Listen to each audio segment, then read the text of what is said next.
Hi, you're listening to Bonus Points, the official podcast of Mr. Astel's theology class. Join us as we put out into the deep and explore the world of theology and beyond. Today, we're talking about what makes a good leader according to St. Benedict of Nursia. Let's begin.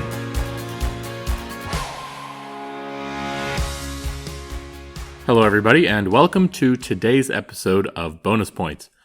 Before we go any further, I want to mention that this may be our last episode for a few weeks. As I've mentioned in previous episodes, a new Astel is ready to join the world, so I'll be taking a few weeks off. Anyway, today we're looking at one of the most important documents in the history of monasticism, or at least Western monasticism, and that is the Rule of St. Benedict. We're especially going to be reading his descriptions of what makes a good leader. Or specifically good abbot, because I think that this gives us a good idea of what any leader should look like. So this is St. Benedict's description of a good abbot, but I think it could apply to any leader, whether that person leads a monastery or a classroom or a family. And of course, we just celebrated St. Benedict's feast day last week relative to when this episode is coming out, so it's kind of a timely episode as well. Now, if you remember, back in episodes 56 and 57, we talked about how monastic principles can also be a guide for us living in the world.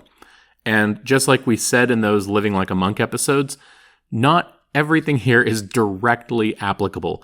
The rule of thumb is going to be to take these principles and then apply them in our state of life, our states of life. So that was kind of my thought process as I read through the rule. What advice would really apply to anybody who has authority over others? And of course, as I read it, I mostly had myself in mind. How is this rule going to affect the kind of father I am or the kind of teacher I am? And now that I'm an administrator at the school as well, how's this going to affect that? How does this affect what kind of assistant principal I am? So if you're one of my students, just know that this is what I'm going for. I know that I'm not perfect and that I fall short of the mark on a daily basis, but these are some of the principles that I'm at least trying to live out as a teacher and now as an assistant principal. Before we dive in, remember to follow or subscribe to Bonus Points wherever you're listening so that you never miss an episode, especially with this hiatus coming up. And make sure you check out bonuspointspodcast.com for lots of extra resources. Okay. So here's how today's going to go. We're going to start with a brief overview of the life of St. Benedict, especially if that name makes you think more of eggs than monks. And then we'll also talk about what we mean when we talk about his rule and why it's one of the most important documents in the history of monasticism. After that, we will talk about what I'd like to think of as the 7 habits of highly effective leaders according to St. Benedict. Get it? Habits? All right, so a lot of the stories that we have about the life of St. Benedict come from a series of books that Pope St. Gregory the Great wrote called the Dialogues. These books chronicled the lives of Italian saints, and he dedicated the entire second book to St. Benedict. These accounts, along with other sources, give us a pretty good outline of his life. So Benedict and his twin sister, St. Scholastica, were born in Nursia in 480 AD. As a young man, Benedict went to study in Rome, but then he became disillusioned with the city. He found that it was too loud, and both his companions and his teachers were immoral and corrupt. He abandoned his studies and left the city to live as a hermit, eventually settling near Subiaco. Eventually, he developed a reputation as a holy man, which prompted the monks of a nearby monastery to ask him to be their abbot. Also, just in case, I don't think I've said this yet, the abbot is the head of the monastery. So the title literally means father, and you can think of abbots as having a form of governance very similar to that of bishops, with the monastery being like his diocese. In fact, sometimes abbots and abbesses even wear mitres, which is the pointy hat that we normally see bishops wearing. Anyway, Benedict found that the monks in this monastery were not living up to the ideal of monastic life. He gained a reputation for being a strict abbot, which did not make him popular. In fact, one famous story from his life was when the monks, tired of his high standards, poisoned his wine. Benedict made the sign of the cross over the glass before he drank from it, and it shattered. Another time, they gave him poisoned bread, but a raven carried it off before he could eat it. I mention both of these because all of these symbols, the shattered cup, the raven, the bread, are commonly found in depictions of St. Benedict. After these incidents, he went back to his cave, but didn't stay long. He ended up founding 12 additional monasteries in the Subiaco region. Around 530 AD, he took a few monks and left to start a monastery on Monte Cassino, which is where he wrote his rule.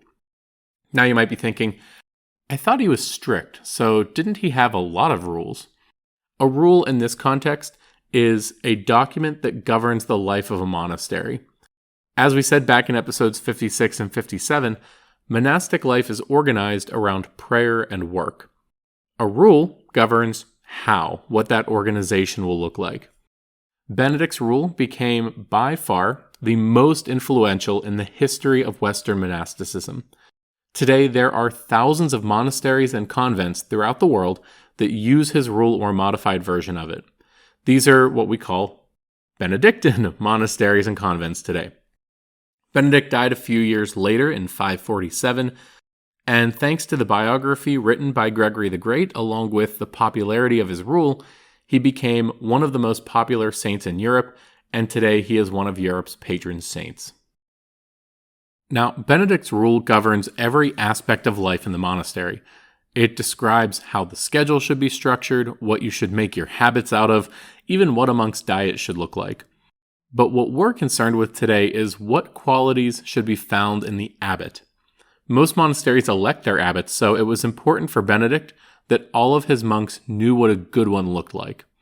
Even though there are plenty of differences between governing a monastery and governing a household or a classroom, I think that many of these principles apply across the board. So what I'm going to do is identify 7 lessons or 7 qualities of a good leader. Then I'm going to share an excerpt from the rule where Benedict talks about it, and I'll give a little bit of my own commentary, though I don't want to add too much on top of what St. Benedict says, because I think his words stand on their own pretty well.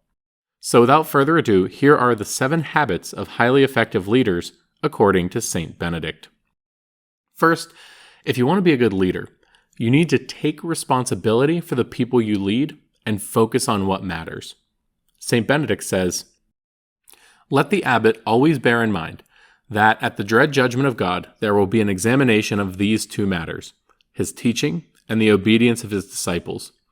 And let the abbot be sure that any lack of profit the master of the house may find in the sheep will be laid to the blame of the shepherd. On the other hand, if the shepherd has bestowed all his pastoral diligence on a restless, unruly flock, and tried every remedy for their unhealthy behavior, then he will be acquitted at the Lord's judgment, and may say to the Lord with the prophet, I have not concealed your justice within my heart, your truth and your salvation I have declared, but they despised and rejected me." That quote there at the end reminds me of Ezekiel 3, which says, "If I say to the wicked, you shall surely die, and you give him no warning, nor speak to warn the wicked from his wicked way, in order to save his life, that wicked man shall die in his iniquity, but his blood I will require at your hand. But if you warn the wicked, and he does not turn from his wickedness, or from his wicked way, he shall die in his iniquity, but you will have saved your life." St. Benedict also says, "Above all, let the abbot not neglect or undervalue the welfare of the souls committed to him, in a greater concern for fleeting earthly perishable things. But let him always bear in mind that he has undertaken the government of souls, and that he will have to give an account of them. And if he be tempted to allege a lack of earthly means, let him remember what is written, first seek the kingdom of God and his justice, and all these things shall be given to you besides. And again, nothing is wanting to those who fear him. Let him know then that he who has undertaken the government of souls must prepare himself to render an account of them. Whatever number of brethren he knows he has under his care, he may be sure beyond doubt that on judgment day he will have to give the Lord an account of all these souls, as well as of his own soul." This is an important one because it's tempting sometimes to become very one-sided or to let things become passive. Like, I'm just up here spouting information and it's on you whether you get anything from it or not. Or at home, it can be so easy to get caught up in the mundaneness or the million things on the to-do list and then to lose sight of what matters. So it's important to remember that any power over others, any authority, also comes with responsibility and accountability. The next piece of advice from St. Benedict is that leaders must lead first by example. He says, "Therefore, when anyone receives the name of abbot, he ought to govern his disciples with a twofold teaching. That is to say, he should show them all that is good and holy by his deeds, even more than by his words, expounding the Lord's commandments in words to the intelligent among the disciples, but demonstrating the divine precepts by his actions for those of harder hearts and ruder minds. And whatever he has taught his disciples to be contrary to God's law, let him indicate by his example that it is not to be done, lest, while preaching to others, he himself be found reprobate, and lest God one day say to him in his sin, 'Why do you declare my statutes and profess my covenant with your lips, whereas you hate discipline and have cast my words behind you?' And especially let him keep this rule in all its details, so that after a good ministry, he may hear from the Lord what the good servant heard who gave his fellow servants wheat in due season. Indeed, I tell you, he will set him over all of his goods." The point here with this one is that leaders follow the same rules they impose on others, right? We've all experienced leaders who don't do this, right? We say they have double standards, or they're hypocrites, or that their motto is "do what I say, not as I do."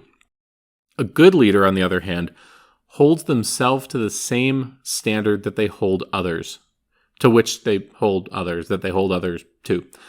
Point being, if you're going to set a standard, you need to live up to that standard too. This third lesson, and in fact a couple of them, require balance between two things that seem to be in tension with each other. This one is that a good abbot doesn't play favorites, but he also doesn't treat every monk the same. Here's what St. Benedict says: "Let him, the abbot, make no distinction of persons in the monastery. Let him not love one more than another, unless it be one whom he finds better in good works or in obedience. Let him not advance one of noble birth ahead of one who was formerly a slave, unless there be some other reasonable ground for it. Therefore let the abbot show equal love to all, and impose the same discipline on all, according to their deserts." Deserts? Deserts? It's spelled like deserts, but I don't know. Let him show the same discipline to all. Another place, Benedict says, "Let all keep their places in the monastery established by the time of their entrance, the merit of their lives, and the decision of the abbot. Yet the abbot must not disturb the flock committed to him, nor by an arbitrary use of his power ordain anything unjustly. But let him always think of the account he will have to render to God for all his decisions and his deeds. Therefore, in that order which he has established, or which they already had, let the brethren approach to receive the kiss of peace and communion, intone the psalms and stand in choir. And in no place whatever should age decide the order or be prejudicial to it, for Samuel and Daniel, as mere boys, judged priests." Notice here that he's not saying that there is no difference or distinction. The monks have a hierarchy based on how long they've been a monk, and that determines everything down to where they sit at dinner.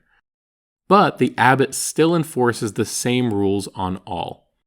This could be its own episode, the difference between equality and sameness, but that's kind of the idea here, is the monks are equal, but they're not the same. This next one also requires balance, and it really convicts me because I know that this one is such a struggle. The good leader balances gentleness and sternness. Benedict says, "In his teaching, the abbot should always follow the apostles' formula, reprove, entreat, rebuke, threatening at one time and coaxing at another, as the occasion may require, showing now the stern countenance of a master, now the loving affection of a father. That is to say, it is the undisciplined and restless whom he must reprove rather sharply. It is the obedient, meek, and patient whom he must entreat to advance in virtue.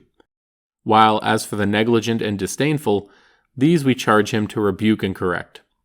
And let him not shut his eyes to the fault of offenders, but since he has authority, let him cut out those faults by the roots as soon as they begin to appear, remembering the fate of Heli, the priest of Silo.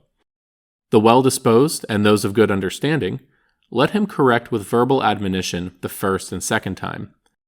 But bold, hard, proud, and disobedient characters he should curb at the very beginning of their ill-doing by punishments.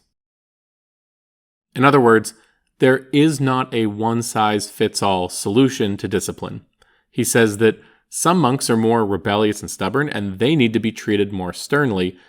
But if a monk is generally trying, they're good-natured, then it's more effective to reason with him and try to encourage him to improve. And all of this has to be done with love. If anything, the abbot needs to love the difficult monks even more. Benedict says, "Let the abbot be most solicitous in his concern for delinquent brethren, for it is not the healthy but the sick who need a physician. And therefore he ought to use every means that a wise physician would use. Let him send brethren of mature years and wisdom, who may, as it were, secretly console the wavering brother, and induce him to make humble satisfaction, comforting him that he may not be overwhelmed by excessive grief, but that, as the apostle says, charity may be strengthened in him. And let everyone pray for him. For the abbot must have the utmost solicitude and exercise all prudence and diligence, lest he lose any of the sheep entrusted to him. Let him know that what he has undertaken is the care of weak souls, and not a tyranny over strong ones." In another place he says, "He should hate vices, he should love the brethren. In administering correction he should act prudently and not go to excess, lest in seeking too eagerly to scrape off the rust, he break the vessel.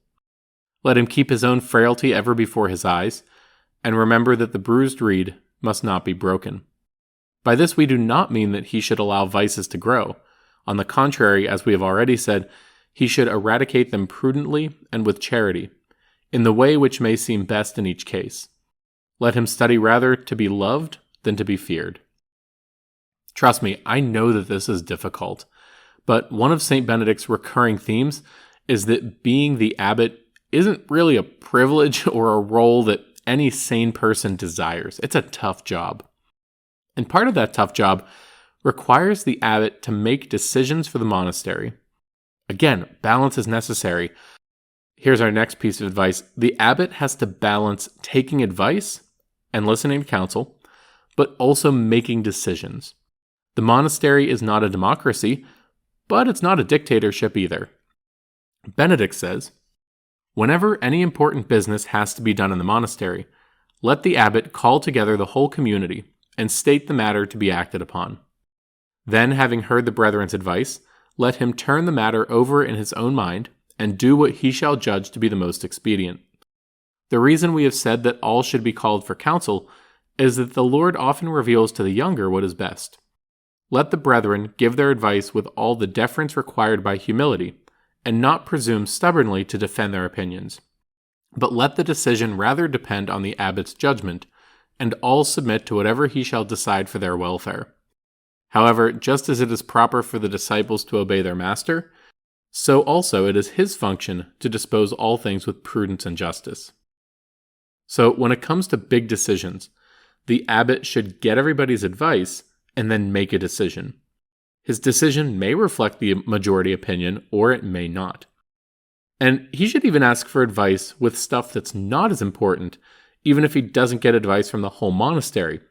Benedict says that for smaller things, the abbot should take counsel with the seniors only, for it is written, "Do everything with counsel, and you will not repent when you have done it."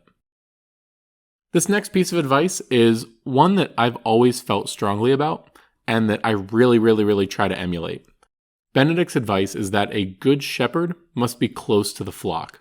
A good leader has to know the people that he is leading. He should know their interests, their strengths, their weaknesses, and that can only happen if he spends time with them. And so Benedict says, on the subject of knowing his monks well, weak or sickly brethren should be assigned a task or craft of such a nature as to keep them from idleness, and at the same time not to overburden them or drive them away with excessive toil. Their weakness must be taken into consideration by the abbot. And then how do you get to know your monks? You have to spend time with them. So he says, let the abbot's table always be with the guests and the pilgrims, but when there are no guests, let it be in his power to invite whom he will of the brethren. Yet 1 or 2 seniors must always be left with the brethren for the sake of discipline. I love that. It's saying, when there are guests staying at the monastery, the abbot should eat with them, right? He should dine with them, give them hospitality. But if there's no one staying at the monastery, that doesn't mean the abbot goes to eat alone in his office. He should invite some of the monks to eat with him. But I love that last part. Make sure you leave a few of the older monks to keep the younger ones in line. And last but not least here, for Benedict, leadership is not just based on age. In fact, he says that merit of life and wisdom of doctrine should determine the choice of the one to be constituted, even if he be the last in the order of the community. As one of the younger faculty members and a youngish dad, I'm so grateful for that reminder that I'm not bad at this just because I'm young. Hopefully I'm not bad at it for other reasons, but that's a subject for another time. So there we have it. 7 habits of highly effective leaders according to St. Benedict. I want to close with one final summary that he gives that I think covers a lot of ground. On the subject of, again, what a good abbot looks like, Benedict says, let him not be excitable and worried, nor exacting and headstrong, nor jealous and over-suspicious, for then he is never at rest. In his commands let him be prudent and considerate, and whether the work which he enjoins concerns God or the world, let him be discreet and moderate, bearing in mind the discretion of holy Jacob, who said, if I cause my flocks to be overdriven, they will all die in one day. Taking this then and other examples of discretion, the mother of virtues, let him so temper all things, that the strong may have something to strive after, and the weak may not fall back in dismay. I like that last part especially like to temper, to calibrate the kind of work you're assigning.